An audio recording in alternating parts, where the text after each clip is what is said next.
or popular, hopefully, along the way.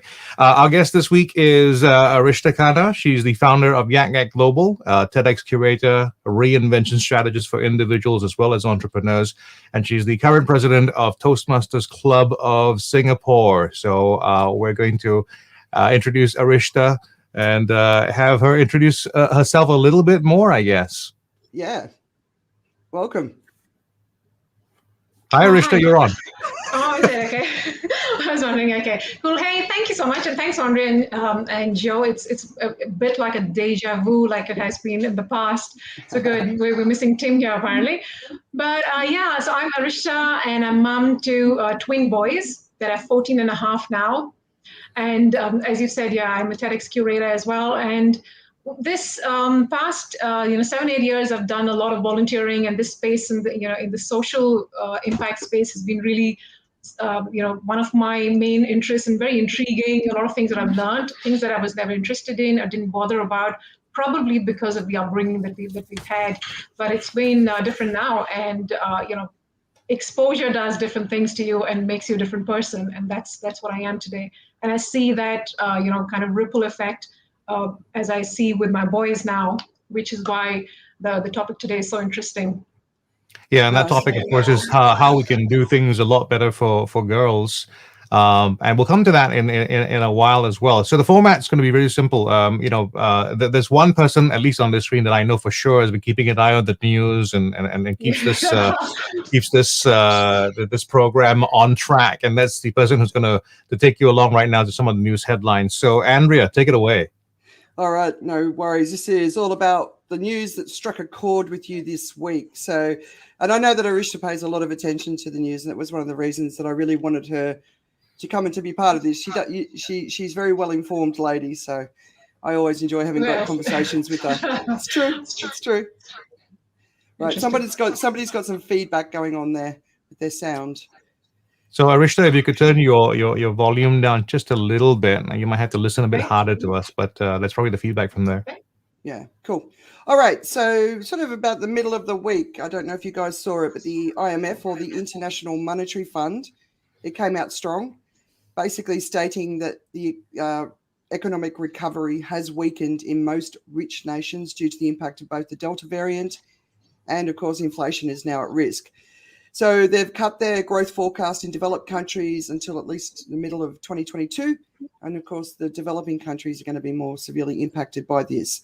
We're seeing massive issues around the supply chain, which is leaving shelves all over the world empty, rising food and commodity prices, which of course makes life even harder for the developing economies where they're already struggling. And then we've seen soaring gas prices across Europe. And I really want to understand why that's going on. I haven't read anything that explains it. So if you guys have got any thoughts when we get to the end of this, I'd love to know. The great vaccine divide is basically what they are saying is causing the biggest challenges, especially in developing countries. IMF chief economist is a lady called Geeta Gopinath. Sorry if I'm saying that incorrectly. No, you didn't. And she's quoted as saying, while over 60% of the population in advanced economies are fully vaccinated, and some are now receiving booster shots, about 96% of the population in low-income countries remain unvaccinated. Well, when I saw that statistic, I was like, how can that be, especially when you factor the population of China into it. But this is excluding China, because we know that China has vaccinated more than 1 billion of its people, even if it's just with the Sinovac, which isn't that good against Delta. Anyway, when it comes to, and we'll talk about COVID in a minute, but we're all at risk with such low numbers of vaccinations around the world, and we will all be impacted economically moving forward. And it appears that we're now in a dance with inflation and economic stimulus by governments. And I think we should be ready for more news. We've talked about it before. October is the month that the major global financial collapses happen. So this is a sort of a big announcement to be happening in October. And let's see what comes up next. So can anyone explain this gas scenario to me? Have you guys been looking at that story? Well, I must say I don't have an academic perspective on it, but I do know that what's happened is unexpected outcomes, obviously, right? So first of all, with much of the prediction and much of the modeling being based on 80% vaccination in most developed countries, that was supposed to kind of bring and free up the economy. What Delta did, because Delta's R naught factor is so much higher, R naught is the rate at which disease is passed on to the next person. It's so much higher than the original Wuhan virus.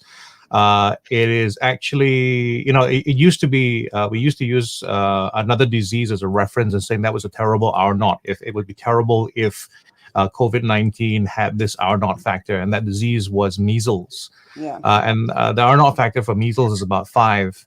R naught factor for the original Wuhan virus between 1 and 2.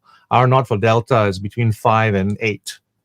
So it really changed the game, the plan. So a lot of things that were going to happen, a lot of things that you could anticipate for in terms of easing up of the economy, all that just suddenly became unexpected. It's unexpectedly wasn't going to be viable.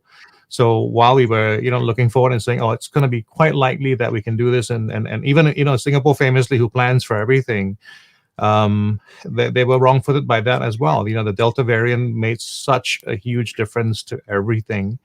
And the science also hasn't quite got to everyone. So people are taking pre-Delta promises and judging the politicians against the pre-Delta circumstances. And frankly, there's no way that you can outwit the science. The science is what it is. You can't change what it is. But the policy and the expectations of the audience were not built for the current circumstances. They were built for the hope that they had built up before they had this problem.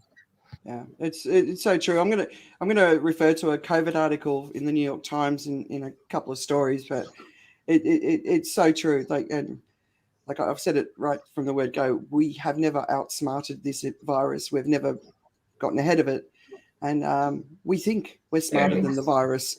It's crazy, right? Arishta?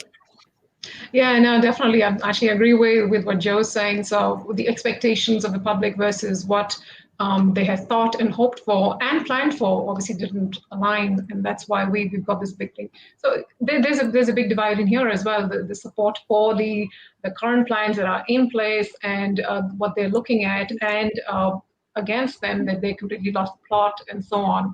But then again, it was something which I guess no one even imagined or expected, the level and the scale, and the fact that to combat it and even fight it would be this much harder.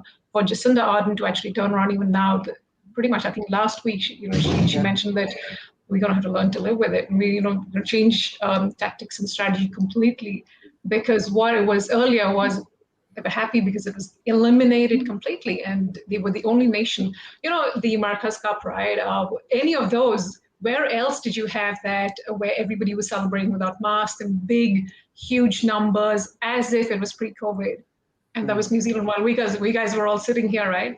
And now they're in level 4, down to level 3, and cases are going up. So strategies have changed pretty much for the same reason. And as Joe said, this has been completely something which was, here the word unprecedented really sits in. Unexpected, unprecedented. So but that economic impact and fallout that's coming as a result of it, I think we're at the beginning of that conversation. And we've talked about in previous weeks the global economists who predict the recessions. They've been starting to speak up, and the warning signs are there. So we're looking at some pretty dark times ahead, and we're going to be struggling, especially in the developing parts of the world. And then the ability to rise out of this time, as well as the additional ramifications that the IMF have sort of listed, supply chain challenges, all that sort of stuff. We've got some hard times ahead. So I think people need to get ready for that and get their minds around that. Absolutely. So that mentality of absolute abundance in the developed nations and all that also needs to, be taken back a little bit into reality check, actually speaking. And the shared economy concept, which is being spoken about in a lot of the younger generation, in Japan, like they're the ones who came up with that shared economies and shared this and that, right? That's coming up a lot more in conversations now, especially in the youth forums and, the TEDx youth forums and things. You can see that happening, because as these announcements are coming about, you know already. I mean, it's not rocket science for the IMF to announce that you're going to have trouble when we can already see that so much has been on the quieter side and so much has been stopped. And I think, of course, there's going to be a disadvantage there for the entire globe. And of course, the bigger hit ones would be the developing nations or the underdeveloped nations, even as But it sounds promising what the youth are speaking about in those forums.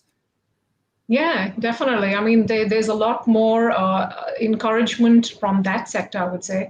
It's a lot more vibe that is that we can make it and we will make it. It's just reframing your narrative. It's really reframing your mindset and changing the story that you're going to pull through. And because of this, if we can work through these parameters and things, then we're going to. So complaining and complaining is one thing which is out of the window. Finding solutions is where the focus is, especially in the youth forums. And I attend a lot of the ones back in India as well. It is so interesting because they are really, really out there and saying that, the naysayers are going to go on, and the vaccine, divide as well is going to go on. There's nothing you can do about it, whether it's because of the religious beliefs and faith that vaccination is wrong, or is because of other reasons, because it does what it does to your body. But irrespective of all of that, they can push forward with the positivity and make positivity louder and bolder and stronger. That's the kind of vibe that there is, at least in the much younger, I would say, the 20s and so on in the forums. And it's interesting. No, absolutely. We still don't have time for them to grow up to make the changes that we need to make, but it's very promising.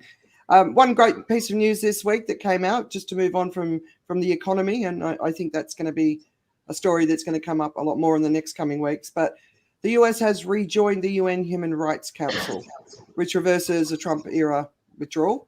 And, that's because human rights are pretty important. So I thought that was a nice little piece of good news to put into the mix. That was only just announced yesterday. Yeah. All right. Yeah. Interesting. Yep. But anyway, I mean, yes, and I mean that's reason for even putting this topic out there. And I was listening to Lavinia's session that we did, you did earlier as well. It is so interesting. The question doesn't even arise where women or girls fit into the conversation here, right? Because it's the right thing to do. People ask, but why? It's really a simple and the only logical answer, reasonable answer, is because it's the right thing to do.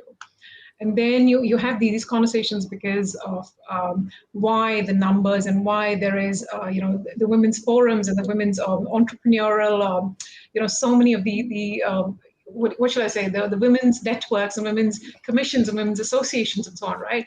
Why is it we don't have that? Like you were saying, the men's forum for courage and the men's forum for or the men's entrepreneurs, and some cheeky ones, which is interesting. They write male founder on their profile. They write like a male entrepreneur. But the fact is that the reason that you need to call it a women's group, or the reason you need to call it even a women's entrepreneurs network, is because there's a deeper realization that it's time. Women have been the minority in these spaces, whereas these spaces really belong to everyone. So with the US going back on that, signing back on and all, it just gives them the space that, along with this, of course, women belong in the space where everybody else belongs. Yeah. And it's really, really very encouraging. Tying this into this piece of news into the topic is very interesting. I hate to make a call about aesthetics at this particular moment, but Arishta, if you could tilt your camera down just a little bit so that you're a bit higher up in the frame, that would be fantastic.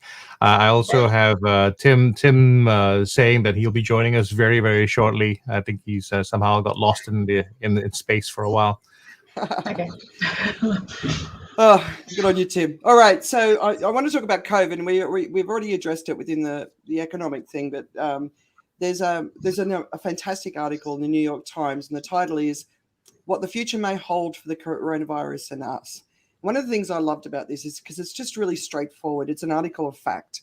It tracks the virus from the beginning, why it spread, its mutation and variance journey, why Delta became the dominant form, even though it wasn't necessarily the best that's from a virus's perspective, where we are now, and where we're potentially going, although obviously there's a lot that's still unknown about that. When I read this article, it was one of those ones where I sort of sat back and finished it, and I just felt like it summed up everything that we've been talking about since we started the No Show. I look around and, everywhere, especially near the Northern Hemisphere, even friends and family in Australia, they can't wait for the lockdown to be over, even though Delta is still very rife in their communities. We're all ready to get back into it and go to concerts and be with people, right? But the virus isn't done with us yet. And when you read this article, it's really very clear.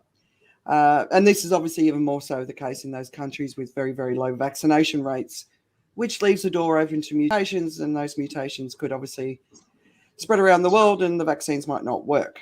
We don't know if the mutations could be better or could be worse. But the other problem, of course, is that in vaccinated countries like America, the people who are not getting vaccinated are living in clusters. So they are also at risk of spreading or of generating a new mutant or variant. One of the statements by the scientists is, we will reach an uneasy equilibrium with the virus. We will never extinguish it, but it will smolder rather than rage. And the other thing that they've recommended is that we should be humble when it comes to the virus. And I do not think that we have ever been even remotely humble when it comes to the virus. We think we're smarter than it. And there's another fantastic article that I really want everyone to read. It was from May, but my sister shared it, and it's called The Pandemic Speaks. And this is the virus speaking to us. So it's written in the voice of the virus, and it lists out 10 timeless truths of pandemics now and in the past. And it's a really brilliant read. So have a read of that. But that article in the New York Times, I think it's unemotional. And to me, it's written like a virus. Viruses aren't emotional. They're not strategic. They survive. And it sort of just really explains the whole, process of how it works. And I think it would be even for people who haven't believed in it, have been a little bit sort of, less reflective about it. I think this is an article that really sort of takes you on the journey of why we are where we are and where we're going next. I'm just trying to imagine the accent that goes along with the voice of the virus. All right, come on. Where exactly it's coming from, right? All right, I am bringing Mr. Wade into the stream. Isn't about timing as we talk about the virus speaking that we introduced him with at this particular point. Yes, hello, I am Virus. Very happy to meet you. Yeah, my name is Kovitz. My friends call me Yevgenikov. If any of you did any of you guys have a chance to read that one, the New York Times article? No, I haven't. This has been an unfortunate week for me. Not much reading going on, lots of thinking and lots of banging my head against the computer screen. I've been trying to do the stupid thing of replying to people who don't quite get what science is or how science works, and some of my views are not as mainstream as required. Yeah, right. I've seen you go into a few arguments on Facebook. Okay. Yeah. And it's brave to do that. I was having a discussion with some people today about arguing different types of arguments, and I was asking a professor what his thoughts were, not about the topic, but about how to place it in an argument. And the first thing he said was, actually, you need to establish whether they are agreeing on some baseline to which we can attribute evidence. Because if they don't agree that we should look at evidence and evidence can be something to argue with, then you haven't established the rules of the game. And you're going in there with different rules. Somebody's playing basketball, you're playing football, and you're arguing over whether you can handle the ball. So, which makes sense, right? So if we can use evidence to make a point to argue, then we're going to argue about the evidence. Because otherwise they're saying, I saw this on this person who quoted somebody who's a really good friend who's a doctor who said this. Then it's just like, well, there's no peer researched anything on that one. So then he just says, then you don't have there's no point even starting to debate, which is frustrating, but it's an interesting first primary question, because it's not attacking anyone's point of view. It's just saying, what is the logical basis of a debate here? Which is understanding how to do that. So I shared a podcast that You Are Not So Smart, and he does a fantastic podcast where he interviews a whole series of people on, how do you have an argument? How do you talk to somebody who's in opposition to you? How do you persuade, and I think there's a whole skill set out there, and there's so much information available around it. But I think learning how to do that, and Joe was putting his hand up and say, okay, I got it wrong, and you shared something from the BBC, and there was something in the article that was wrong, and then but you put your hand up and said you got it wrong, and I admire that. We should, I always say I'm not out there to share my point of view because I'm right, but I definitely don't want to be wrong. So that's what I work hard at, not being wrong. That makes sense. I think just contextually, I should just very quickly explain the BBC thing, because the BBC basically put out an article that talked about why bad science had made ivermectin the star miracle drug, and a lot of the assertions were it's because the evidence that was used was very poor. There was no proof. There was no a lot of stuff that they were saying was absent in the analysis that led to the conclusions that ivermectin was any good, right? And the essence of the take back that I put out in the end was the BBC article itself had been absent of any proof. It also lacked any of the rigor that it said was necessary in the actual reports, and it was a valid point. It was them saying, there's no proof, but they didn't show enough proof that there was no, it's one of those things. So I had to point that out, but it caused a lot of angst. Some of my friends who were a little bit more inclined to just wanting, that there's a slight problem with the whole ivermectin thing. And just to be clear, I'm not team ivermectin. I'm not recommending it. I don't think it should be recommended.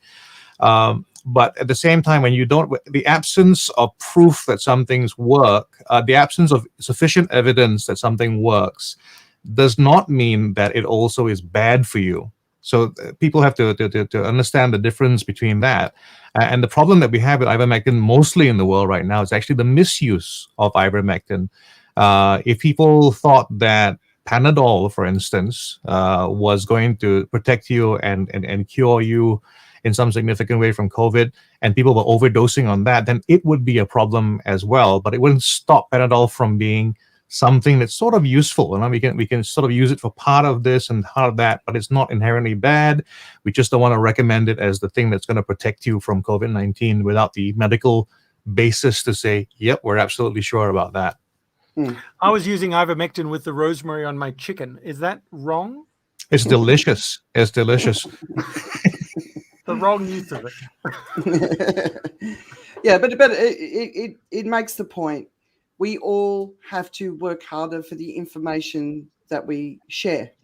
And peer-reviewed research, and if it's not peer-reviewed, make sure that you're explicit in sharing that it's not peer-reviewed information, because people are operating at a speed of need for knowledge to confirm their beliefs, but they're not operating at the speed of science, which takes more time before those beliefs can be confirmed. So it's on us to work harder for our knowledge. And just because it's on the BBC, and that's a site that I use every day. I love the BBC because I find it quite neutral, but it doesn't mean it's always right. Yeah. There were lots of things that came out of that little discussion that I had with friends, which brought up things like who is an authority, who's qualified to say something. Someone is a doctor, but they're not a medical doctor. They're just a PhD, or they say just a PhD. And anybody who's done a PhD goes like, what do you mean just a PhD? Yeah. I think anyone who's built up a body of work over a long period of time that shows that they understand the information that's being shared is someone, and that's what we've got to choose. We've got to choose who do we trust with our information, right? It's all about that. I see people saying, you trust the science, and then there's all sorts of conversations around that. And then there's criticizing people who go and do searches on Google. Well, that's called market research. And even though you might not technically have the title of a market researcher, it doesn't mean you're incapable of the skills that are essential to being a market researcher. So I think, build up a body of work over time, build the trust of your community, show that you are more often right than wrong. And over time, you can build that credibility. So that's kind of the approach I've always been taking. I think the challenge that we face nowadays is people kind of trust you and believe you until you do that weird thing, right? Yeah. and that weird thing usually is something that's different from what you believe. So I think I had that same experience, to be fair. A few episodes ago, I was telling you about Tony Robbins, right? For the most part, I think what he does is right. And then he comes up with his COVID stuff, and I go like, okay. Yeah, me too. Oh gosh, that was a big shock for me as well. And I was like, dude, that was just so wrong. He just stopped short of saying, just the wrong thing. But I don't know if you're talking about the same thing, but pretty much, yeah. What he spoke about the COVID, it just didn't sit. I couldn't actually believe it, and I just, instilling People fear. Need to be quiet in those times, right? Yeah, there is you another. don't There is agree with another. something, but sorry. No, I was just saying there's another big news story that's coming out around COVID. Obviously, we're coming up to the winter months in the Northern Hemisphere, and because most of the Northern Hemisphere was locked down last winter, there was no real flu virus going around. So flu season is coming up, and they're expecting it to be much bigger than it has been for a number of years because of the absence of it last year. And that means they're not really 100% sure which virus is going to be circulating. So they're basically saying if you get flu and COVID, your chance of dying is significantly higher. So if you're in the Northern Hemisphere, especially, and if you're in a country or a region that experiences significant flu outbreaks, that would be something worth thinking about getting a flu shot. I've never had one that I can even remember, but yeah. So that's another story. Anything else you guys are picking up around COVID before we move on to the environment? I think been there, done that now for the last. It wouldn't be news, but what I came across was something that was purported as news in the sense that it was marketing itself as independent press. So it had a nice independent pressy feel about the whole thing, and it was bravely addressing the stuff that wasn't, or the truths, untruths. And the worst thing about it for me was this title it gave itself, which was 30 facts that you had to take along with you into the pandemic.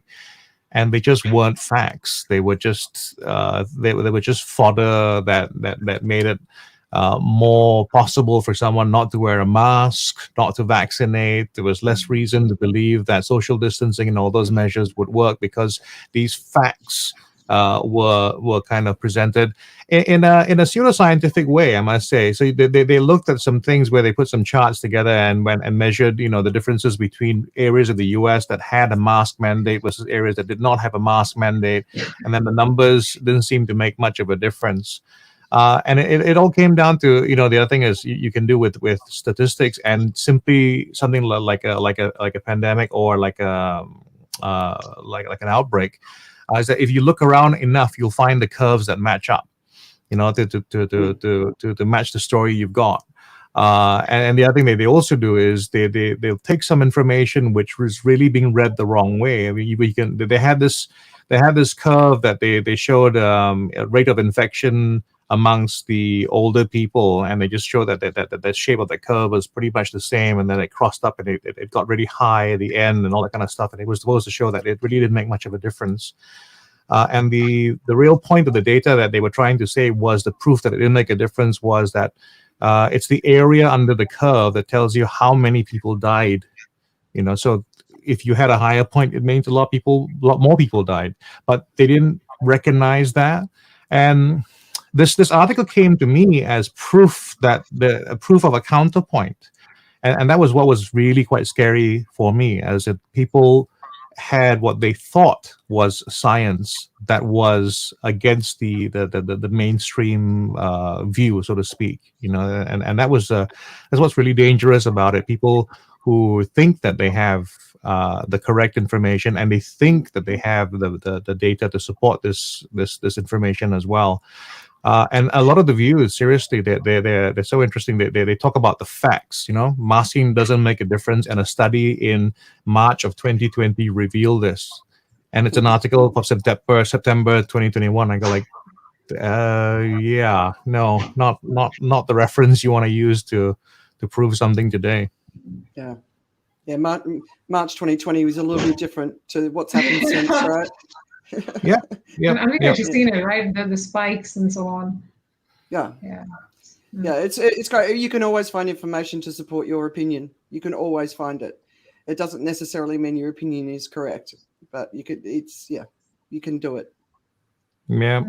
Data can be used to kind of completely support your perspective in any which way. Yeah. So, It doesn't mean it's right.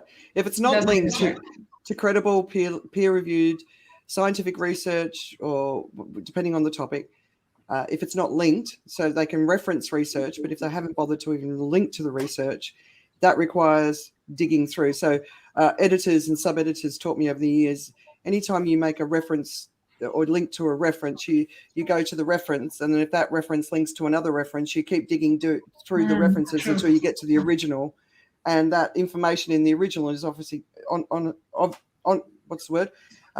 I can't remember. I've gone blank on the word. Obfuscated? Oh yeah. Oh shit, I've gone completely blank. Anyway, the original research is obviously usually quite different to what's being touted a few links up the chain. So it's a good exercise. It's interpretations, right? It's interpretations of each person who's reading through a written piece and a research paper and stuff.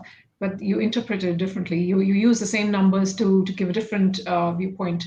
And so on. And that's why it changes, right? The same 3 or 4 different papers will come out with different outcome for you or for Joe and for myself, because we might think differently and so on. Yeah, but that's depending on the point of view you're looking to make, right? Yeah. Right. All right, so let's move into the environment. So there's there's 2 stories, but one's a news story and the other one's just a really, really fantastic article that I want everyone to read. So the first is the news story. I hope you guys saw this. Murdoch's News Corp Australia has decided that the climate crisis is a thing after all. Hooray! The newspapers in the Murdoch Empire in Australia once warned of a $600 billion cost from cutting emissions, and now they claim a $2 trillion benefit from doing the same thing. So that's good, but there's a lot of fury in Australia around this announcement. All the people who've been fighting for action on climate change are furious because Australia's lost more than a decade to change. But there's also a lot of greenwashing too, and I really want to encourage people to look between the lines of what this means, what this story means, and read other people's opinions about it, not Murdoch media, because they're pushing for net zero by 2050. 2050 is a long way away. What we need is action now and in this decade if we're going to have any chance of being able to overcome the crisis. It does have massive political ramifications. ScoMo and his team in the Australian government are obviously running around trying to sort of reposition themselves to be climate carers, but of course it could also have ramifications if it goes out into the UK and the US, into the Fox News and other Murdoch properties. And that means that the impact could be a lot bigger. So it's definitely a story to keep an eye on, but don't believe everything you read. That's all I want to say. On the other side, there's this story in The Guardian, and the title is "The Climate Disaster is Here," and the words "is here" are underlined. And this is a beautifully put together article. It's one of the great articles. It's kind of like that New York Times COVID article, just sort of basically stating the facts. But it's also very visual, so it's got maps that you can sort of scan through, and it's got lots of photos and stuff. So for people who prefer the visual information rather than written, it's a great piece of reading. It covers 4 key topics for the climate crisis that impact us: heat waves, floods, wildfires, and crop failures. So these are the big 4 things. And what it does is it explains each of these 4 categories and what happens at 1.5 degrees global warming, 2 degrees, 2.5 degrees, and 3 degrees. And it also puts the time scale of when those increases are going to happen. Once we hit 4 degrees global warming, it's basically an unlivable world for the vast majority of the world as it now stands. If we get to 8 degrees global warming, the cockroaches will just be surviving. But I want to remind everyone that 1.5 is when we move into too hot to live territory. And this is when many of the people who are living in the countries that are major food producers, this is what they will be the ones who are most impacted. So it's too hot to live. They can't go outside. It's all about the way you sweat. And this is going to happen in the next 6 to 8 years, according to this article. They also do scales of the once in a generation of events. So I'm married to an engineer. So ever since I first met him, he's been talking 1 in 100 years, 1 in 20 years, 1 in 50 years. So I've been listening to this language for a long time. Our grandparents experienced like a wildfire that we're seeing this year or a flood that we've seen this year once in their lifetime. Our children could potentially be seeing these events every 2 years. It's a really, really brilliant article. I just wish everyone could read it. A couple of people did read it and sort of responded to me. It's so scary. Yes, it's really, really scary. It is. But we need to come to terms with what's happening. And what we need to do now is make sure it doesn't become as bad as what it could possibly be. By the time we get to 1.5, which is in the next 6 to 8 years, we're really going to start to see impact. And we're not talking sudden change. It's gradual change. So if you look at the world maps of what's been going on with warming, flooding, everything, it's been a gradual build up. So it's going to continue to be gradual, but it's going to continue to get worse. So we need to stop that and limit that as much as we can. Did you guys have a chance to read that one? And I've only seen that yesterday and skimmed through it, and totally bang on. It is here, so it's very vocal, and it's very it's not loud and it's not really in your face, and yet it's just stating it as strongly as it can that it's time to. The thing is the ones that can make the largest impact and the largest influence. I mean, their the weightage that they put on this versus the economic side of things, right? It's so different. So to change that is the highest. What individuals do on a day-to-day basis is different. So it's really two different parts that the article is talking about. So, but again, I mean, the awakening, and it's really come to push comes to shove, and it's here. Yeah. So pretty much, yeah. I think we can see it, right? I mean, when we heard of floods, like my dad sending images and things like, can you imagine floods? And his thing to me is, I can imagine floods back in our hometown, where I was born. And he said, oh yeah, it was all the time. But here in Belgium, it's coming through these big, gorgeous townhouses in Europe, these big, flash floods and so on. There you are. So it's pretty much, every year. It's a great article. Yeah. I mean, I love the, well, I don't love it, but I mean, the way it's written as well is very, very clear. The fact that over the century, with the 1.2 degrees over this last century, which is what's happened already, they were saying it's cranking up the temperature of the entire globe this much within little more than a century is in fact extraordinary, with the oceans alone absorbing the heat equivalent of 5 Hiroshima atomic bombs dropping into the water every second. And I was just like, 5 Hiroshima bombs. For some reason, I was okay with that. And then every second was like, that's amazing. I mean, it's like imagine an attack where someone's just dropping it into the ocean, 5 of them every second. It's just relentless. That's what we've been doing. We've been relentless as a species. Yeah. And at some point, we need to relent. Yeah, I think the flip side of this is where where the frog in the water, right? It's being boiled. The idea isn't very clear or isn't quite easy to understand sometimes if you think about the frog thing and we go like, oh, that just doesn't work. But if you look close enough at all the details, that we're in that exact same spot. We're getting used to the idea of temperatures rising. We don't see the violence that's happening, so to speak, and instead we don't see the flame that's heating up the bottom of the pot, and that's your atomic bombs going off that high intensity. And yet the change is gradual enough for us to go like, yeah, this is okay. I'm just thinking to myself about how when I was on radio, in the 90s, and we started off. The reason why I'm very, very, very much connected to weather forecasts is because I used to do weather forecasts every day, and it used to be ridiculous every day as we talked about Singapore's weather between 29 and 32, or it was the overnights would be 23, 24. So it's not like it hasn't really happened. Singapore now it's significantly hotter, and sometimes when you see these things about global temperatures and you think, wait, Singapore has gone through quite a massive shift as well. 32 used to be a high, 33 okay, and now we hit 37s sometimes, and 34, 35 is a very normal thing. So that temperature change has very much arrived in Singapore. But at the same time, us being the frogs that we are, we've just had more air conditioning and built bigger malls. I mean, I've seen. I remember the first time I was working at Microsoft, so it must have been 2013 or 14. I remember I saw my first drought in Singapore, and I couldn't come to terms with the drought in the tropics. And since then, there's been 3 more. So just before the pandemic started, Singapore was in drought. Thailand as well for 2 years was in drought, and like just that for me, the greenest part of the earth is brown. Like frightens the hell out of me. Absolutely frightens the hell out of me. And people say they can't see it. I was listening to a climate denier who thinks that all the plastic in animals' bodies are staged photos, and I'm like, have you seen the beaches here?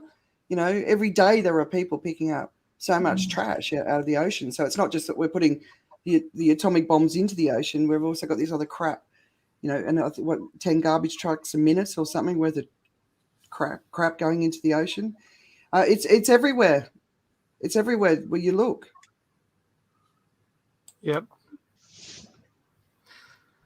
And then back to the article again, it's got, like you were saying, the infographics and the graphs in the article make it quite clear.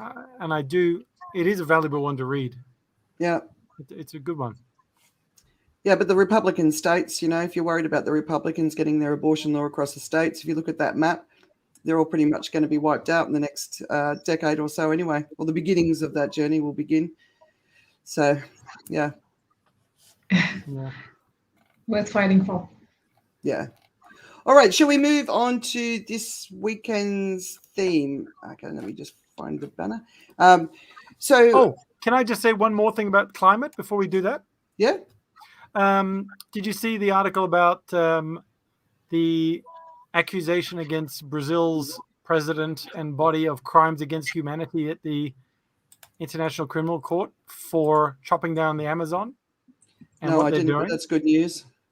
It doesn't mean that it's going ahead as a indictment, but it's been filed, and that's making the news. That would scare a couple of people. So the idea, of course, being that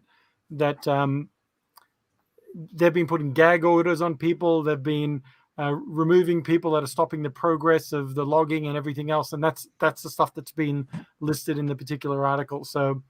That one was in the Straits Times on the 12th of October, if you want to go look it up. Brazil's Bolsonaro accused of crimes against humanity at ICC. So that could also be the first case of ecocide. Yeah, that's where... Which would then mean that ecocide becomes the 5th international law, right? Yep. That could be interesting. Okay, that's good. It's good news for lots of... All of those legal claims, against the petroleum industry, against governments for not acting, the children taking governments to court, they're all fantastic for moving forward in the future, because the courts are going to be a huge part of change as we go ahead. Yeah, absolutely. All of that. I think courts, policymakers and things, it's just going to keep shifting, though it's going to be slow. And it is. I mean, everybody's saying it. All the folks, even at the UN, the UN women, when they came out just, I think in September, right? September 25th or something, with that it's going to take time. So let's just face it, but it's not impossible. And you can't stop just thinking because it's too slow and you can stop. But all of this is going to make a big shift. Yeah. So for those young people wondering what to study, environmental law, I think will be a good career path with some secure opportunities looking ahead. Yeah. The other piece of it. There are two. And there's so many of the young founders that are using AI and tech to support the climate, to reduce the impact and see where you can slow down the climate, the destruction that's being caused by certain processes around. So a lot of AI now is being targeted towards that. So interesting. Yeah. One final piece on the environment. Prince Charles was interviewed in the BBC, and it's absolutely brilliant. It's written up on the BBC platform, but it's also apparently his 19 or 51-year-old Aston Martin is run by wine and cheese fermentation. So if you haven't seen it, We know he cares. We know he really cares about the environment, and probably his strongest statements yet. And then just today I saw a short video clip of the Queen having a conversation with a couple of people going, there's a lot of people talking, but there's not a lot of people doing. So the royal family, obviously, because COP26 is going to be in Scotland, so it's on their doorstep. So yeah, so it's all coming. So let's. The memes that we can get from Charles and I say, "Mummy, I need some more camembert, please." The old, whatever it is, the Aston Martin stopped. Camilla drank all the wine. Run out of fuel. Okay, anyway. Good, lovely, I love it. All right. So our theme this week is why we've got to do better for girls. So it was International Day of the Girl Child on Monday, the 11th of October. And most people would probably be more aware of this actual event because there was this amazing storytelling project that happened around the hashtag This Little Girl Is Me. And I participated in it because Lavinia convinced me it was a very worthy thing to do. The pandemic has been brutal on girls and on women.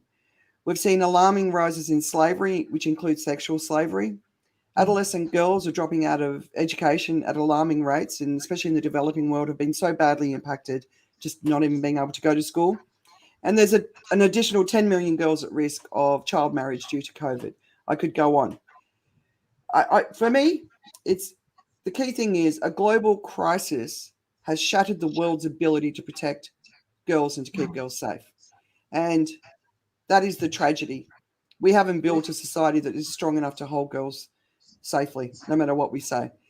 So I'm going to hand it over to Arishta to help our audience understand why this is so important, because we've slipped back by a generation, and why we must act and to change this. Over to you, darling. Thanks, Bob. Well, like I said at the very beginning, the very fact that this question rises because the answer is very simple. It's really just the right thing to do. And the fact that there's so much talk about it, or so much noise, as some are saying, and there's so much drama about it, and debates and questions and events and agitations, some, embarrassments, even uncomfortable silences, in the boardrooms, because these conversations keep coming up here and there, right? Not just in the corporate setting, in your family settings also, there's embarrassment and so on.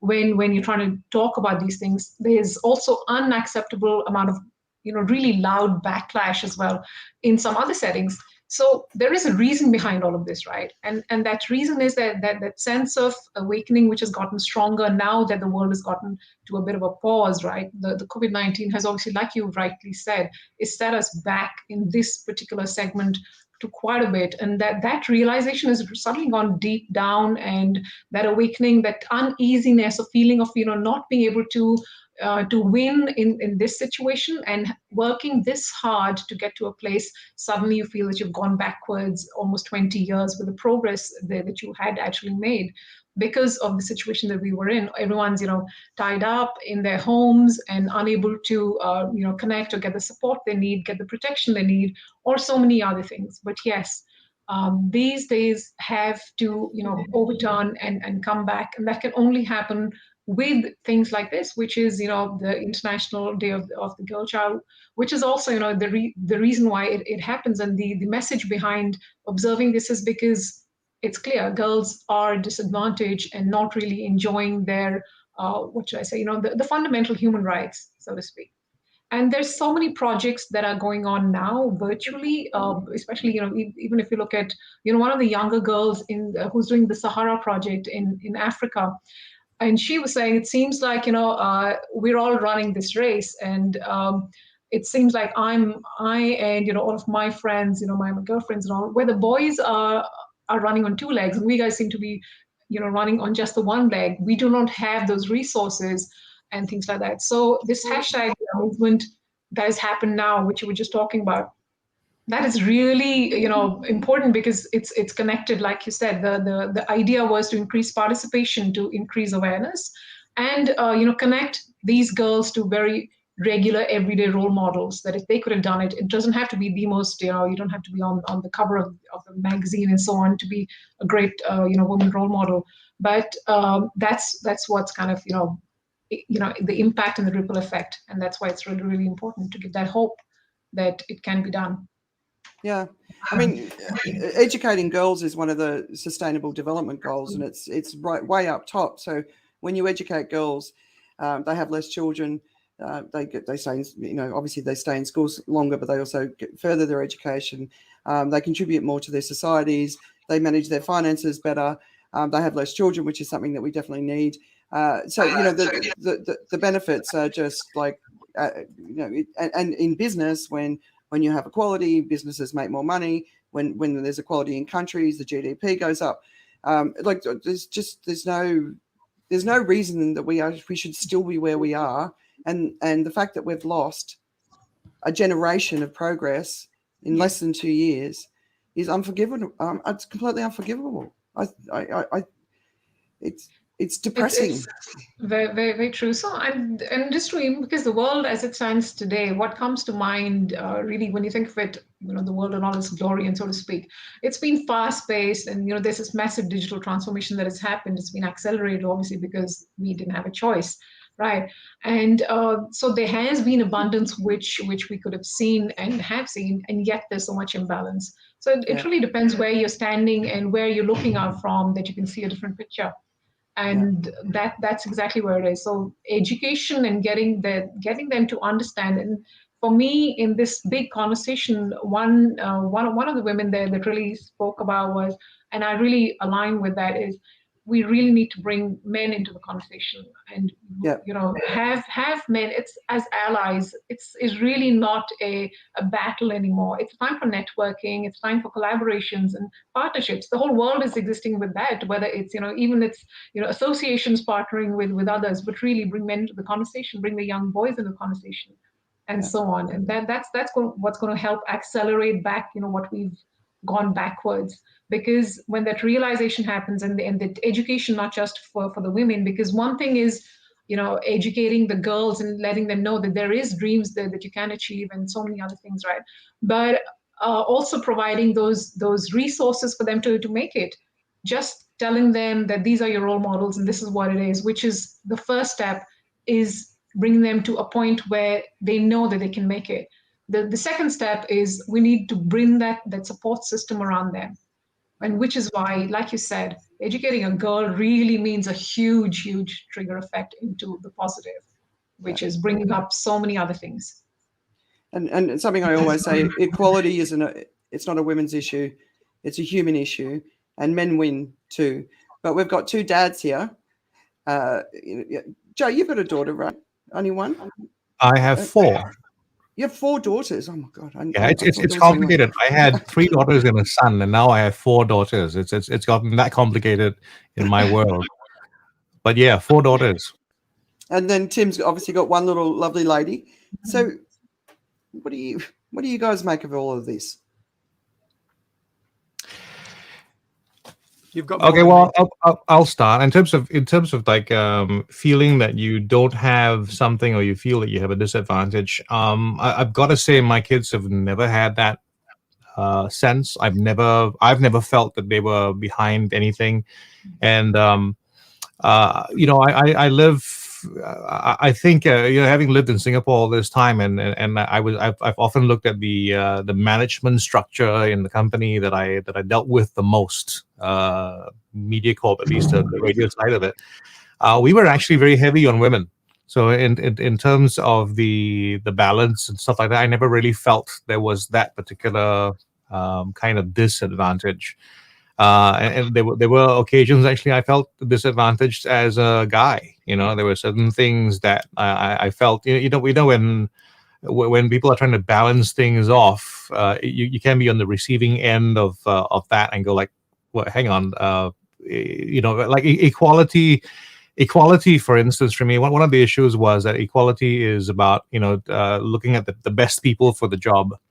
And because of corrective measures, what would happen is sometimes you would have to assign work. A client would tell me that, we'd love to work with you, but we need to balance it off. So we're gonna hire a woman to be in your place. And for me, it was always a bit of a a mixed thing for me, because on one hand, yes, good that we're doing this, and on the other hand, it's sort of like if we're doing an arm wrestling contest, right? Don't we want to have a fair contest? And it's all kinds of there's all kinds of things wrapped up in that, but it's a hard thing to talk about balance and stuff. But as far as my daughters are concerned, I don't have a concern about them being disadvantaged.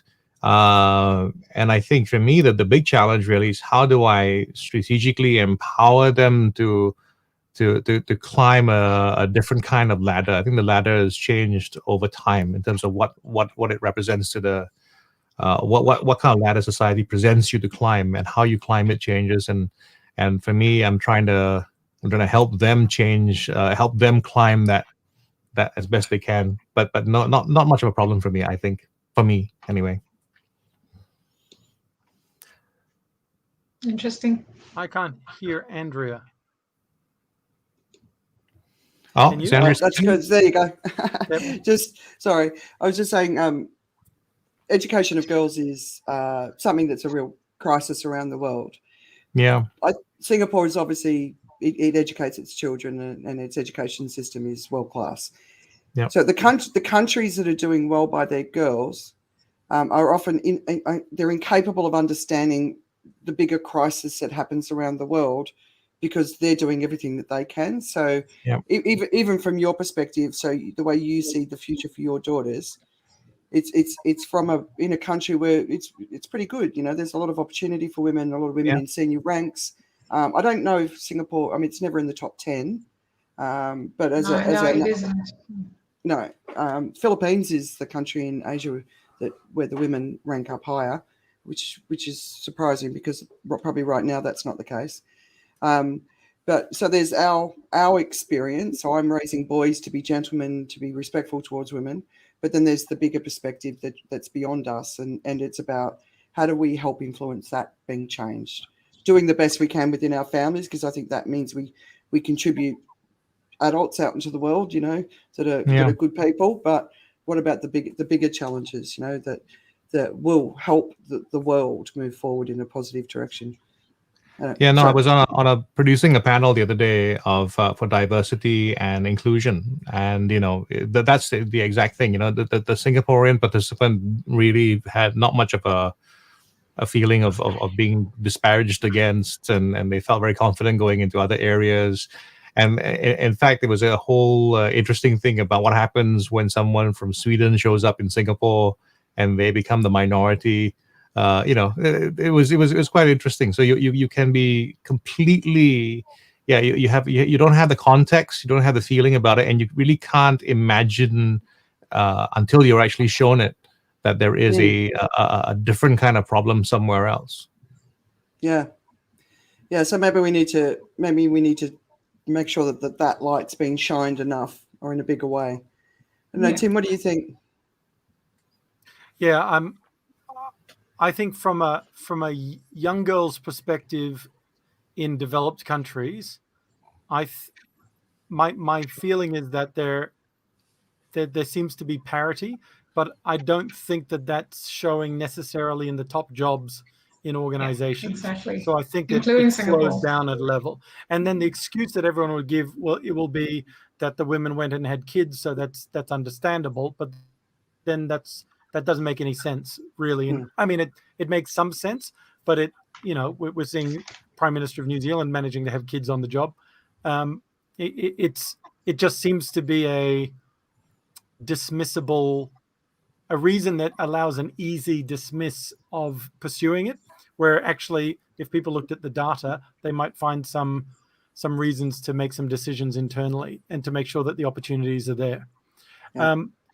So that what that means then is that on the other side, in the less developed countries where traditional structures are operating perhaps more than some sort of egalitarian model, whether that's at home or in rural areas, or even in the built up cities, we're going to see a bigger difference. I mean, you could say the developed cities in the Middle East that definitely do not have gender equality.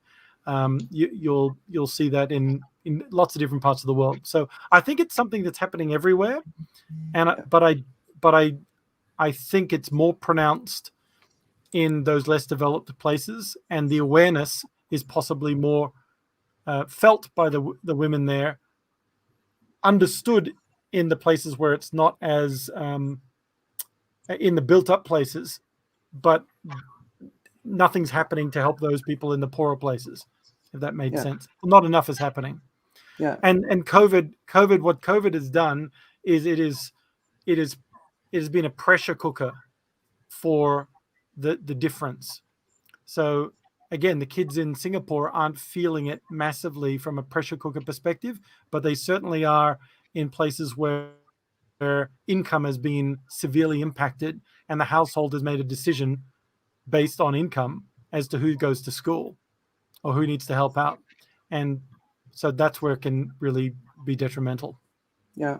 In a lot of the developing countries, I mean, we can't imagine it, but that's when a parent, they've got 5, 6, 10 children and there's no money and somebody turns up offering to buy a child, that's a sacrifice that you make for the entire family. And that's why sexual slavery increases, because people are so desperate. And we can't imagine ever having to make that choice, but people make that choice every single day. So, what can we do? I'm paying attention to it. I know Tim and Arishta, you're paying attention to it. I don't know, Joe, I don't think it's that's not really what your focus is, but what do we do? How do we get people to understand this? Because it's the solution to so many of the world's problems is to helping the girls rise. How do we do it? What more can we do? So I want to throw one thing in. Sorry. Oh, sorry, go ahead. Oh, no, I was just going to say something about what both of you said, and Timmy, I resonate with you, but Joe as well, exactly as you're saying. For me as well, till I reached, in my 20s and got out of India, and I was in New Zealand, and it's the first time I actually realized gender was even a thing to be considered about. Because even back home, in the middle income group or the above middle income group and things like that, it really gender is not an issue. So India being a developing nation, even as of now, is really it's very, very different in different socioeconomic sections. And culturally, it makes a huge difference as well, depending on where you are and what your upbringing has been and what the reasoning is behind that as well. So for me, there was completely no difference at all. So for me, it was a complete new learning. Oh, really? Like when they would ask, is your brother, because I've got a younger brother, so I've got a younger sister, and my folks were really very particular to make sure that if you want to get into television, go in, education, higher education, they said, what the hell you want, you can do. So there was no difference whatsoever. My generation, my parents' generation, and so on. But that's how it has been. But that's not the case if I step out of my home and look left and right. That isn't the case. So Joe, where you're coming from is actually right as well. And Tim, what you said is true as well. But these are just perspectives in smaller bubbles. And even in Singapore, for that matter, Tim, you rightly said. So it's equal at certain stages. You go to secondary school, you get a college and all, and the numbers start to dwindle as that quality of jobs. The numbers, and exactly for pregnancy and so other reasons and so on. The top jobs or the upper middle management level jobs, they don't get there. But why? What is the thing behind it? How did we get to this kind of this sense of imbalance in almost every part of the world, whether it's a developed nation or not? To say one thing, in the developing countries, of course, there's a huge need, but the bigger and the louder voices are in the developed nations. I mean, if you look at the SDG index, which is their growth reports, right, for the 17 developing goals, the 17 SDGs, which is out there. The slowest one to grow is goal number 5, which is to do with women and girls, which is really quite sad. So though women fit into every single, all 17 of them, because that's what women that we say is human beings, and they are in every space where there's a man, there's a woman, right, in any family or any arena, right?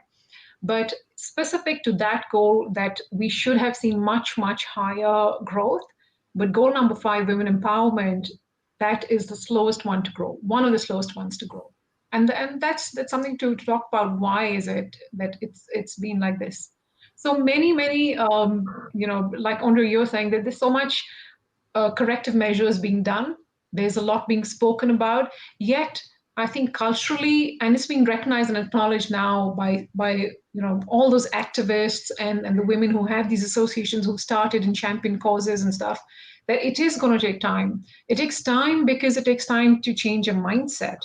Even just to get to have a change, your dinner menu for your grandfather in your home, even that, to get him used to a completely different thing would take a while. You take a week or so, or take a month to get him used to a different style, different routine.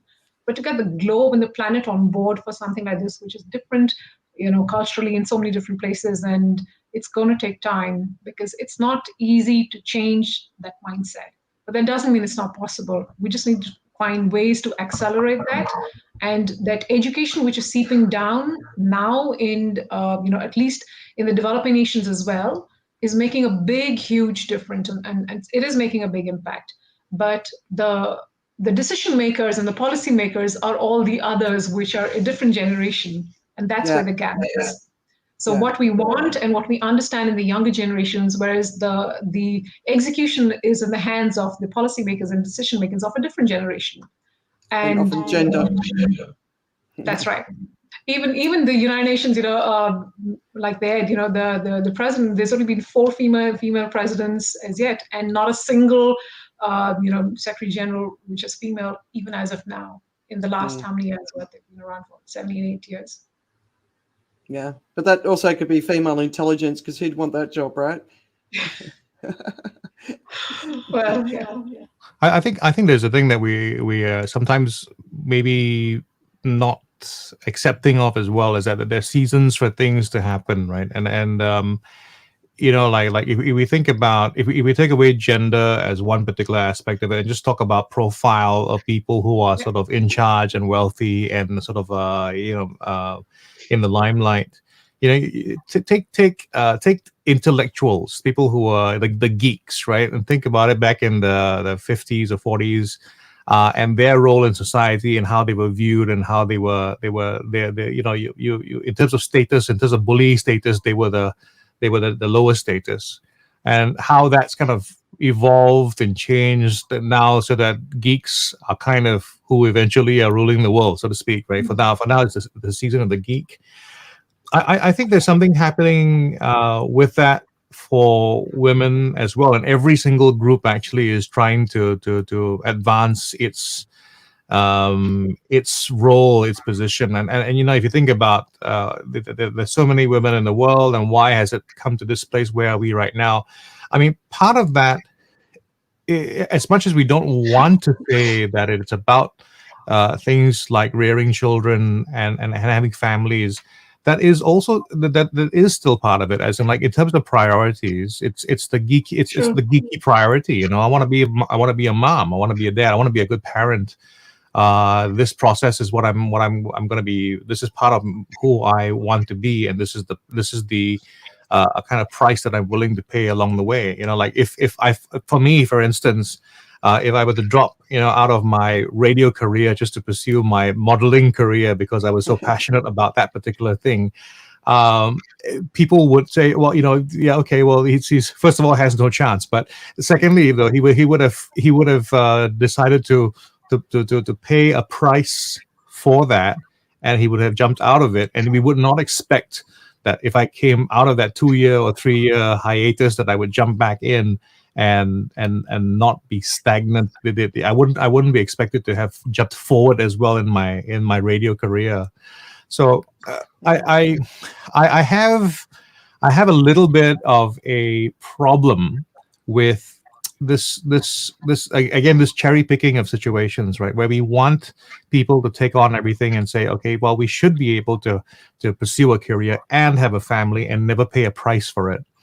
And I go, well, maybe there has to be something about that. Maybe you have to think about putting off your child rearing to much later in your life, and if you really want to build that career and compete with everybody else, then stay in the race all the way through, and it's not like I mean, it's not like motherhood itself has no rewards. It's not like it's not something that people don't gain something from. I mean, people lose to it as well. It's a price to pay, fair enough. But at the same time, it's also something that they wanted and gain from it. So it's a mix. I feel I feel sometimes there is too much anger around it, but I go like, yes, but if you just balanced everything off and put a price to everything, maybe it wasn't as bad. I do feel that if people, I'm going to jump in a little bit on this one, because I totally agree with that. And you're saying motherhood, and you've got to have the balance. It's the same goes for fatherhood. And I'm going to take this a step backwards as well, because I was a bit, which I'm not generally a bit vocal on certain things. For example, teen pregnancies. What's the image there that comes to mind when you talk of teen pregnancies? What do you, if I say teen pregnancies, what's the image that comes to mind?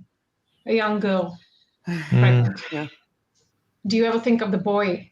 Because pregnancy is not a women's thing. It's not a women's issue. Yeah. We just a means, and that's exactly. So when there's a teen pregnancy, it's really offensive that you only talk about the girl. She gets the shame. She didn't get pregnant by herself. She needs to drop out of school, and you'd be surprised that Uganda has passed a law. I'm sure a lot of others have as well, that the boy needs to drop out of school as well, because it's not fair. It's just not fair. So the teen pregnancy, the focus is on the girl, but you're forgetting, and the focus and the shame is on the girl. The equal shame and focus should be on the boy, because the pregnancy is not a gender. Pregnancy is pregnancy. The womb is with the woman, but it takes two to create a baby, and two to raise and take responsibility for that baby. So if the girl needs to drop out of school, so does the dad. And whether it's two children that need to drop out of school, and two families that need to look after that particular teen pregnancy. Yeah. So now that those laws have come in, the naming and shaming, it was never asked who the boy was that got the child pregnant, or an adult that got that girl child pregnant in teen pregnancies, right? Now it's changed. So they call out the boys thing so that it's a deterrent for others. Earlier you could get away with it. Now that even in the US and all teen pregnancies, it's all about the girls, and you're being slut shamed and all of those things. But hang on, I mean, you have all these stats of 16 or 16 and under. There's like 73% of girls who are sexually active, 15 and under, and so on. Active with who? Not with themselves. Why are we not talking about the boys that they're active with? There's 85% of the boys that are under 15 and active sexually, and that's what creates this entire issue. So the focus has been so much on the teen pregnancies. Immediately it comes to mind that's the girl that's been sent out of the village earlier on. Now it's the dropout from school, especially the developing countries.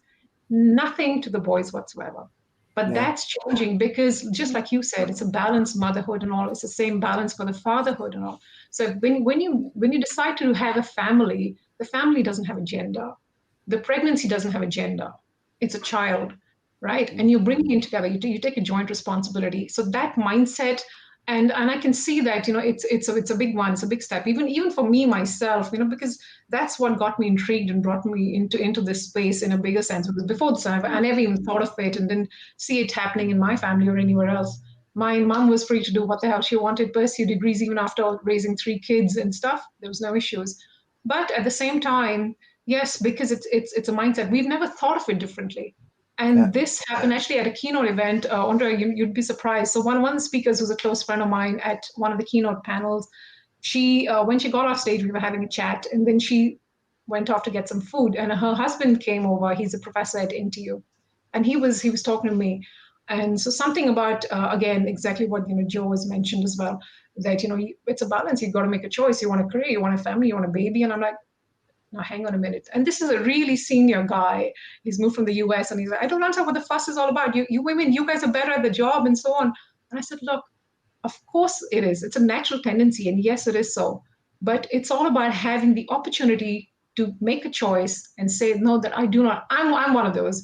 I mean, I do enjoy occasionally in the kitchen and kind of, but it's completely halved. So if I can't make it, my husband's got to do it. And so on, and which is as we go forward. But it has not been there. And I can tell you, Singapore is right up there in this mindset. And it's been very, very quiet in the space of women empowerment. And we've seen that on multiple occasions in multiple years. It's only just getting to recognize women in Singapore on a different level of equality and things like that. But the cultural thing, which is also back in India, and which is also back in so many of the Asian countries as well. So even though you want to have that, and to say that women can't have it all at the same time, but men can. So now in the 21st century, it really doesn't make sense when you've got everything at your disposal and you've got everything. It was okay 300 years ago, 200 years ago, and so on. And you can see it in so many different speeches by so many women who have the data and the stats, around that. But changing that mindset, exactly what you've said, it kind of raises that question: then why do I need to have that balance? It kind of gets to a borderline of being, hang on a minute, but why? Yeah. So one of the things that there's so many things you just said then that are absolutely spot on, but this idea that the cost of having children should be borne by women in today's world, that traditional, to me, it's so traditional.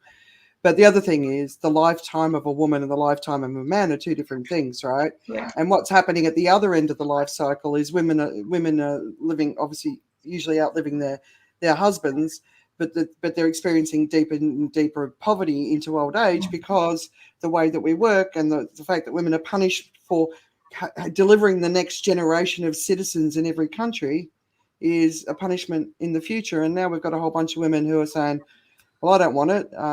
I'd love to see some stats where women who choose not to have children at all, are they even better off than women who do have children? But, at the end of the day, we can create it's about rethinking something new, like for both men and women, right? For men to be taking on the caretaker it's a role. huge shift. Yeah. And really, for some of the groups, I completely disagree, because they're really loud and say we need to do this and we need to do why the women, why the men can't, blah blah.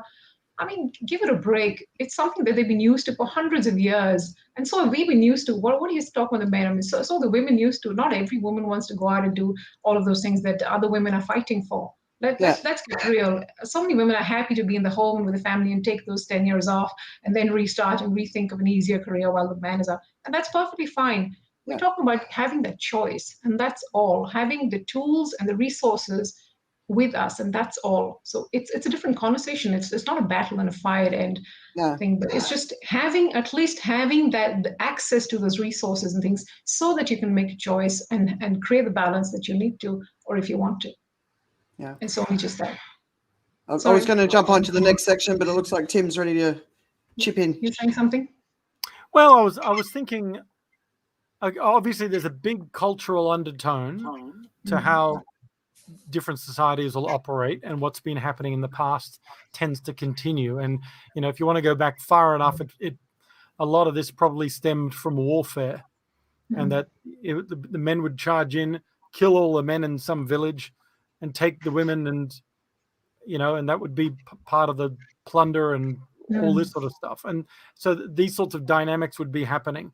And then if we come to today, what you just said then was interesting, because some people will be going, yeah, I'm happy to stay at home, look after the kids, and I prefer it, and this and this and this. Does that mean that some people are going, well, you're probably going to do that, therefore I'm not going to waste money educating you because you're probably going to do that?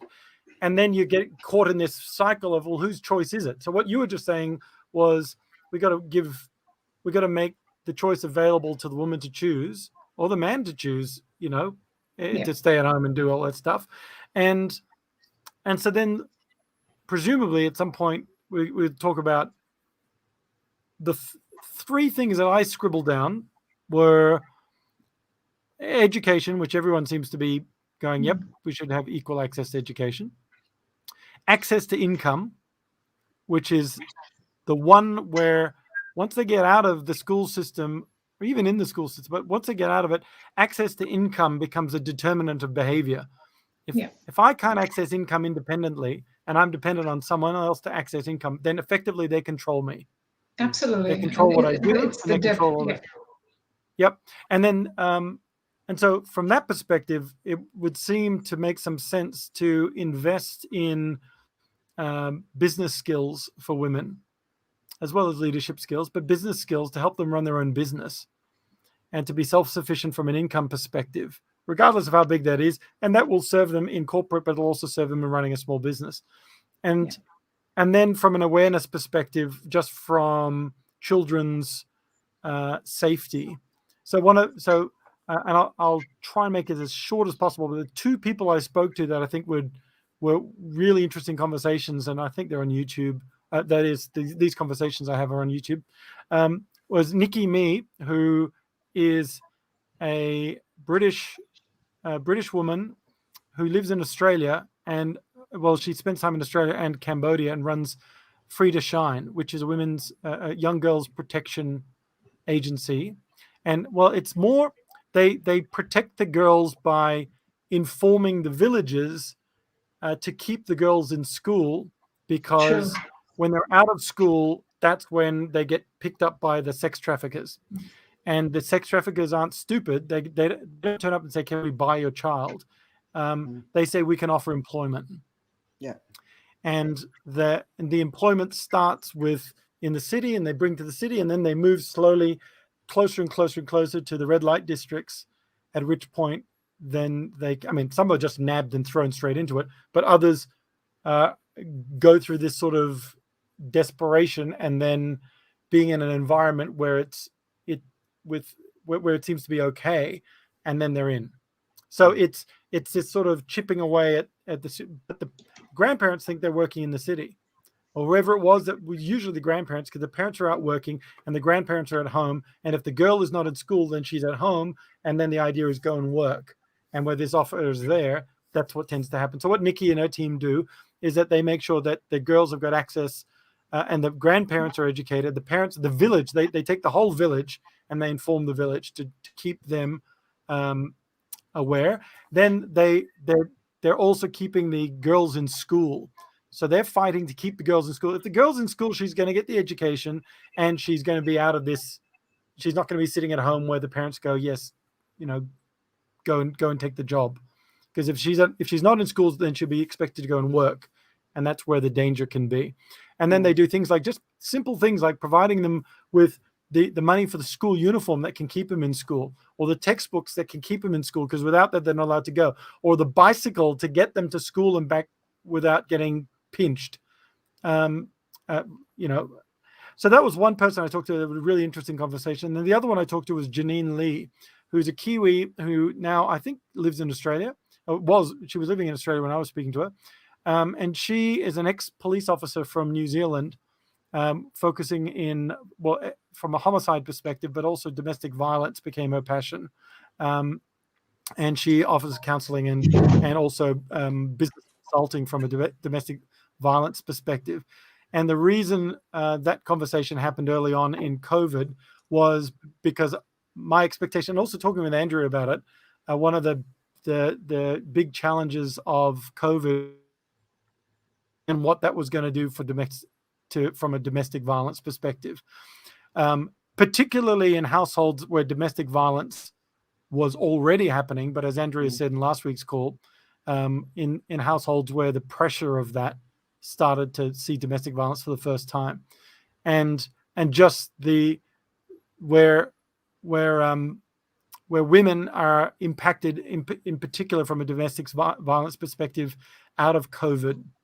And I mean, Andrea, you had this idea of just removing the men completely, which was a really interesting idea. And then I was having a look at a study from, who was the study from?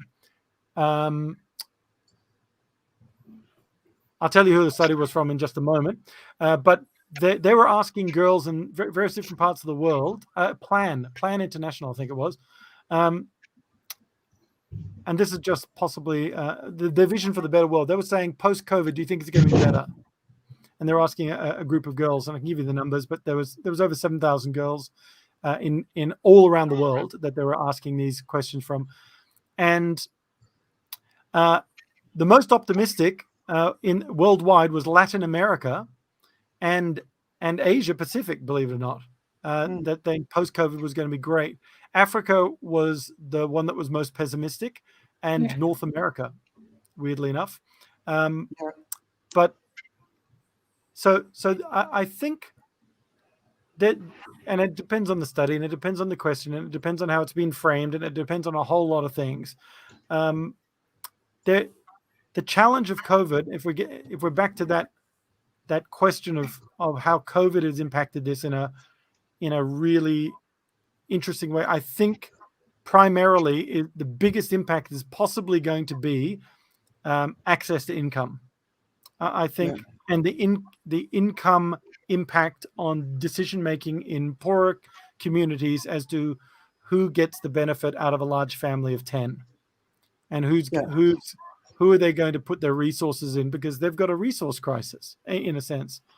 And I was chatting with a fellow that was so a guy that I knew he's like a nomad, made all his money in various stock exchange and everything else, and is currently, him and his wife are traveling around Africa, Northern Africa, and the Mediterranean, basically Northern Africa side. And they're saying they got to Tunisia or Algeria, where everybody had COVID, and they got COVID there, and they sort of got on with it and kept traveling. And they were talking about their experience of traveling through COVID. But actually, what I was thinking about as I was reading that, because it sounds irresponsible at one sense, and it sounds interesting in another sense. But what I was interested in is some of his commentaries of people couldn't afford the test kit. They couldn't afford to get tested. And just that financial pressure of something that we see as so inexpensive as just a test. It cost them $39 to get on a plane because they got tested at $39, and then they just waited a while and then flew somewhere else. People couldn't afford that. So it was stopping freedom of movement. It was stopping opportunities. And of course, the lockdown impact that Andrea, you see in a very real way in Thailand is that income loss. So I guess that was just what I wanted to contribute at that particular point, is the various aspects from Cambodia to domestic violence to income inequality and income decisions that people are having to make. Yeah. And I think the final thing is just, looking ahead, when automation and robotics and all that stuff, artificial intelligence, when it really comes into play, the way we live and work is going to fundamentally shift. And that's an opportunity as well for making sure that we get it right. And for the real sense of equality, we'll have choices, universal basic income, all that sort of stuff. But let's go into what's some of the other news items that have captured your attention this week. Space. The final frontier. Right. Yeah. I find it so hard to watch that stuff. Chat in space. Anyone? Yeah. Captain Kirk finally gets to space. It's a good news story. It's a PR stunt, obviously. He's 90 years old. What I like about it is he's 90. Yeah, I'm sure.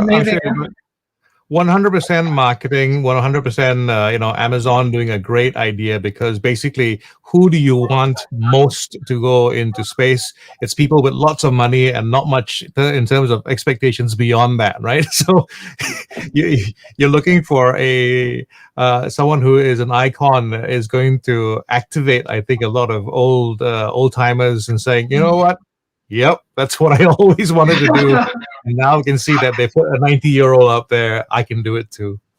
Yeah. It's my feel. I love space. I went to NASA. It was brilliant. It's the universe is amazing, right? But we've got to sort out Earth. I get it. Well, the one thing that shape of the rocket. The one thing that's supposed to make a huge difference, and it's been reported by the less than 300 people who have gone up, right, is that every time someone goes up there, they realize how important it is to look after the Earth, and so there might be something in there in terms of excursions, right? So to try to go like, look, let's have a look at this, understand what this is about, so you can see what this is about.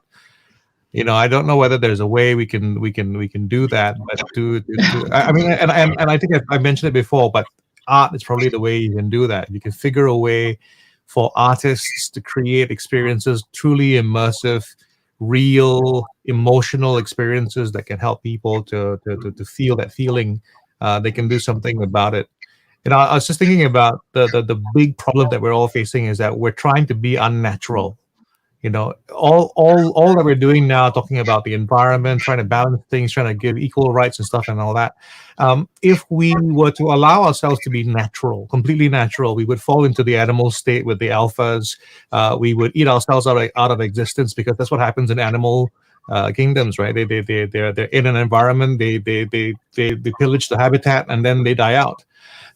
What we're struggling to do right now is to be unnatural. We're trying to use intellect, planning, thinking, all that kind of stuff to rise above the limitations of our most base selves. And that is really the challenge. We're trying to intellectualize the entire planet so that we go like, okay, we can be better than who we truly are, Just the other day, we're just talking about what social media is and what's wrong with it. Social media is terrible because it allows us to be our worst in the easiest way, and I know, it's precious space for you, Andrea, but I do feel that more people are just being terrible because it actually empowers that terrible behavior. It doesn't create new bad behavior. It actually just allows the most base behavior to come out without much of a filter. So that's the big challenge. Where how do we succeed despite ourselves? How do we decide that, I want to have this, but I'm going to let this be for somebody else? How do I decide that I'm scared of the vaccine, but I'll take it not for my benefit, but for somebody else's benefit? Which, frankly, I've met very few people who are actually doing that. A lot of people are motivated by very simple things. I want to fly. I want to eat. I want to go to a restaurant. All that. I'll take the vaccination. Thank you very much. It's tough. Captain Kirk went to space. Yeah. In space. Sorry if I can't get excited. Arishta, any news that you sort of? Oh no, I was actually just going to add, what again, come back to Joe, because when he's saying we're using intellect to kind of fix things and trying to see that we can make it bigger and better, but we need to. I mean, what the natural should have been, and would have survived, and the planet would have worked as the animal life does. They go into these spaces, and they don't break that cycle, right, of nature, the ecological system, and so on. But why we need intellect to fix it is because we've used that same intellect to destroy it, and we've used all of that, smarter than ourselves tech, and all of that thing that we thought was absolutely brilliant, and man's made like big giant leaps with discovering plastic and the industrialization and whatever else, and we didn't see what extent of harm could be sitting literally within just decades, and we didn't see it. And we're using all of that now to reverse it. I mean, there's no other way. Going and waiting naturally and thinking back when systems have been set in place, human beings have gotten comfortable in a certain style, in a certain lifestyle, and a certain pace of really this fast-paced, everything's at your fingertips kind of thing. Now to reverse that in a natural cycle, you're going to look at disaster in no time. So you've got to put in processes and intellect in place really to stop and reverse. I don't know, reverse or not, but definitely to try and slow down that. And there's so many different perspectives, exactly like we're all discussing here, about whether it's vaccinations or climate, like you say, climate action, climate control, climate change. But there's so many different perspectives and different things. Empowerment means different things in different areas. Right, in different parts of the globe, it means different things to different people, and same goes for climate and what innovation is and what destruction and how bad it is. It really means different things to different people. So the pace is naturally very different. But the reality out there is now I think it's coming down faster, and a lot more blogging out there, a lot more video logs out there of folks who are talking bigger picture. That if we don't get in there, all of us in together, it's not going to make a difference. So really, and we can't forget the. Sorry, I muted you before because I think there's something coming back from your computer. Yeah. But when different perspectives, I totally agree with that. But there's the vast majority of the situation that we're in has been created by a smaller group of countries that's impacting, other countries. You're looking at these landfills full of fast fashion in Africa. the rivers of plastic in many countries around the developing world, which is Western waste being dumped. So and earlier you sort of said these things take time, change takes time. We're actually at the point where for the very first time we haven't got time. We don't have, we had time when we first knew about this 30, 40, 50 years ago. Now we've got to move, we've got to accelerate, and we've got to do it as quickly as we can. One of the interesting articles I read this week, on top of everything else, another one that my sister shared, is Australia is not actually an evil dictatorship. I just thought you guys might like to know that. So apparently there's a whole bunch of far-right groups, not in Australia, outside of Australia, who are basically taking the videos of these freedom protests in Australia, and they're editing them and making them look like Australia has turned into this police state where, the protests are getting beaten up. They're also now moving into working out where the protest should take place so that they've got the best angles for video footage so that the coverage is even better and more powerful. And then this is being then fed into these far-right underground networks, and people think Australia is turning into an evil dictatorship. So I'm presuming that the Tourism Authority of Australia isn't too happy about this. But I thought that was pretty interesting. So that's the latest thing that got my attention. Should we jump? I think it's too complimentary of the people running Australia at the moment that there would be an evil dictator. Yeah, I think suggests that they're actually in control and in power, and that they've got a plan. Yeah, all the potential dictators in the last few sort of years, they haven't really been the smartest guys on the block, right? No, they like sitting there stroking things. Yeah, exactly. Whether it's a lump of coal or themselves. Yeah, exactly. All right, so let's wrap it up with what's keeping you distracted at the moment. I have gone back to something very old and is in 3x4 format. I'm watching the Larry Sanders show. It's by by Larry Shandling. It's one of those shows that when I was young I knew about, and I watched, and I thought, I don't see a real big deal to all of this. But almost every comedian of note that I've heard talking about comedy in the last 10, 20 years keeps referring, to the Larry Sanders show as this amazing show. So now I'm watching it and trying to pick up what I can from it in terms of why this show is so important to comedy. So that's what's I've got there. Is it making sense? Is it making sense? It's a good show. It was ahead of its time. I mean, in terms of what I think I like about it is I can watch it now, and even as old as it is, it's still funny and still relevant, which I think is a good test of whether or not the comedy was truthful. So it's a little dated in some aspects of it. But at the same time, mostly still very true. So the Larry Sanders show. It's 6 seasons of it, and I'm almost through season 1. Nice. Wow. Well, I watched Ryan Reynolds' new movie Free Guy. Have any of you guys watched that yet? Yeah. Right. Isn't that a great movie? On the cards. Isn't that a great movie? Like just I mean, the whole sort of commentary around how people go into this virtual world and turn into horrible people that just want to destroy stuff. That whole message. I thought that was pretty interesting insight. But the whole movie, I thought it was absolutely brilliant, well worth watching. Yep. All right, but Arishta, what have you been watching? Listening to, reading, whatever. Your distractions. Yeah, I'm actually really two extremes. One is Seinfeld is back on Netflix, and I've just restarted with Seinfeld. It's something which is it's really what you live day to day, and the expressions you make, and you think, oh my goodness, what genius it was. So that's back on.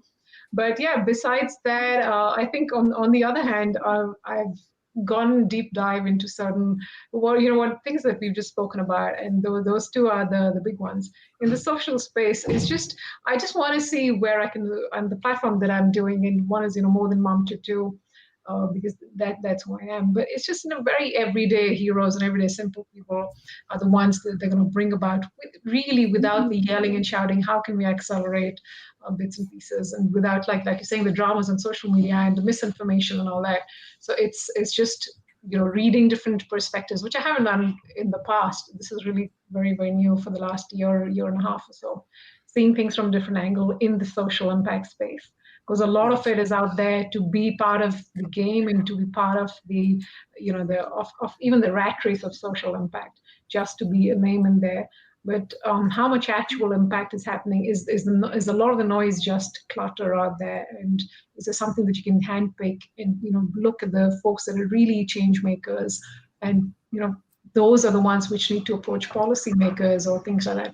So it's not a lot of the stuff on social media, which is a lot of crap, and a lot of good gets hashed and mixed up. But the real change, for me, it's my distraction right now to see which ones are the ones that are really making it happen. Yeah. So that's why this is a great opportunity for production houses or news houses to be wonderful curators. But those that seem to have started with that ideal tend to see advertising come in on their social media channels and then tend to shift towards whatever's going to get them more clicks. And that's the frustration. If they could just keep their integrity to the curation of quality stuff, that'd be great. Mind you, as soon as somebody starts sponsoring me, I'll wear the T-shirt on this show. Without a doubt. And I will push we should all go to space. But there's no harm, big bucks and big influencers, there's no harm. It's just getting the message out there in the right space, right? And the right action. So it's just identifying those and aligning with them. There could be indirect harm depending on who the big advertiser is and the perceived acceptance of association that makes it okay. So I think you need to choose. I think whoever it is that's choosing their advertisers, and I don't think on Google and stuff like that, are you able to choose your advertisers who pop up on your screen? I don't think so, right? Google and all, I don't think so. I'm not sure. No. Yeah, so the lesson on your websites and things now. The big lesson that I took away actually was from a piece of comedy that was shared about News Corp and talking about who's really in charge of the conversation. And the skit was about basically News Corp's having a big meeting and they're saying that the voices have spoken and it's the message has come from above and we have to listen to exactly what they're saying. And it's like you mean Murdoch? It's like, no, Harvey Norman, right? So I think this is the opportunity, right? Which is the voice of the people spoken through as consumers to the companies that are the clients of media companies, and that really is what makes a difference, where it becomes unfashionable to have certain kinds of views, and things finally will shift around. So as much as we detest things like greenwashing, I think the good advantage of that is the way I think like the way racism had to be pushed out began with a lot of people who and I'm sure it still is true, who are racist but won't say they're racist anymore or won't behave like they're racist anymore because it's really not appropriate. That is helpful to the impact of things. It's terrible that they're still racist, but the fact that they're not acting as racists may be good. So the same way, greenwashing I think has that, while it's insincere in terms of where it comes from, its impact can be positive. It can have a cultural impact to others rather than an internal impact for the organization.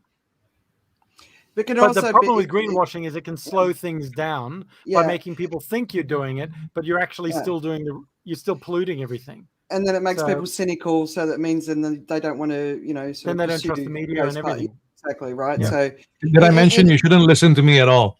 I was going to agree with Joe on this one actually for my first in the last 1 hour 45 minutes. But yeah, I was going to completely agree with this. Yep. Because the sorry. No. I was going to say, Tim, give us your distraction, but you go, Arishta. I was just finishing because what he said is contrary to what Tim said, that it doesn't show any, what you're doing, the intent and the action. It's not going to align But actually, what Joe is saying is exactly bang on, that the deterrent has got to be that strong that even if you do not agree with a certain mindset and a certain philosophy out there, a certain cultural norm out there, but it's going to be so wrong for you to go ahead and do that, take that action, or speak that crap. That deterrent is what is needed, basically, and that's what these things are doing. But it's never going to completely turn around for us to think that everything's going to turn around, whether in the gender space, in the diversity space, in the inclusion space, or climate change. You always have a big pocket of different sorts of naysayers, and you'll have it just depends on which voice is louder and loudest enough to make that important change or that shift in certain decisions and policies which will genuinely impact. The noise is going to continue. I mean, I think the naysayers are getting much quieter now. Not quieter. There's just the tipping point of awareness has definitely been hit, and I think whatever fight that they were fighting for, whatever cause they were fighting for, which often is half the battle of trying to understand. So one of the big climate deniers that I've been sort of monitoring, he speaks to right-wing think tanks and he gets paid by them. And so when he speaks, it doesn't have any credibility because I know who is funding him, right? So that sort of stuff. But anyway, let's wrap it up. Tim, what's your distraction? You haven't said one. Sort of a looks like faulty internet is the big distraction. Yeah. There he is. I'm watching the Orville, and which is like a funny version of Star Trek. But what I like about it is that they actually talk about contemporary social issues in a really creative way. So when Joe talks about we need the artists to share the message in a creative way that doesn't necessarily confront you personally, but it gets you thinking because you accept that message and then you see the underlying. It's very, very clever. And it's funny and different. And I've just read that there's 2 seasons, I think, on Disney or on Hulu, which is on Disney Plus. And they've just finished shooting their 3rd season, which is interesting. But the creator, Seth MacFarlane, who is the creator of Family Guy, doesn't want to do anymore. So they're sort of, he's bored with it. He wants to go do something else. But he's created this universe. So it's kind of interesting. Anyway, and the other thing is the Lucid app. So it's an app you can download. It costs about $100 or 120, whatever it is. And I think for the year. And it is basically books shrunk into infographics in a progression of what happens in the book. And then you go, quite like that idea. And then you go off and read the book. Or at least you go, okay, I get what that book is kind of about. So obviously anything that is shrinking a book down to a few pages, you're going to lose the meat of it and you're just going to get the aroma. But I like it. I love the creative way. Again, it's artistic. The very creative sort of animated way that they introduce the concepts of various books, and that you could just consume in sort of 10 minutes to know a bit more about that particular thing. So, for example, if that existed for Squid Games, I would read that version of. So I would want to consume a 10-minute version of Squid Games rather than have to sit through this whole thing, just so that I know what the social reference is without having to sit through what effectively sounds like Schwarzenegger in The Running Man. So yeah, you know what I mean? I don't have to watch the whole of Game of Thrones to know what Game of Thrones is about. No, you should read Game of Thrones. Well, I am, but it's called the Old Testament. Yeah, pretty much. Yeah, but yeah. So anyway, the Orville I like. The Lucid, it's entertaining reading. So all right. Yep. I'm still watching Downtown, by the way. Isn't it called? It's good. Downton? Look, Isn't it called? it makes Downton Abbey. Yes, the people upstairs and the people downstairs. Yeah, it's brilliant. I can't believe it. They need an episode in there where the car runs out of gas and they need to put cheese and wine in it.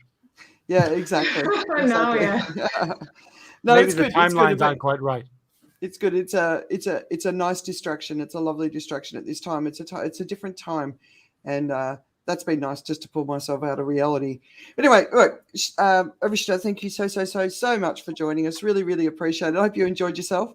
Did you enjoy yourself? I loved it. It's so interesting. It's such a lovely conversation, and I love the viewpoints going back and forth, and everybody's coming from a different perspective, or maybe different bubbles of their own. But it's educated and knowledgeable bubbles, and it's been lovely. Thank you so much for having me. Really appreciate it. I upload this up onto my podcast, Uncommon Courage, as quickly as I can after this, if people want to listen to it on audio, which they do.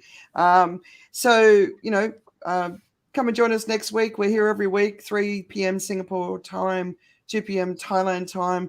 I think that's about 9 a.m. European time. But don't listen to me from a time zone perspective. But we're just really passionate about, just paying attention to the news that matters and trying to make sense of it. And I know that it can be a little bit overwhelming. So that's what we're here to do. And we really appreciate everyone who's turning up and supporting us. So thanks for joining us, guys. Well, as Tim said in description, right, she's the one who makes sure that we get all the latest news, and then we're the ones who are going to ruin everything. So thanks for being with us. Yeah. All right. See you next week. Awesome. Bye. Cheers. Thank you. Thank you, everyone. Bye.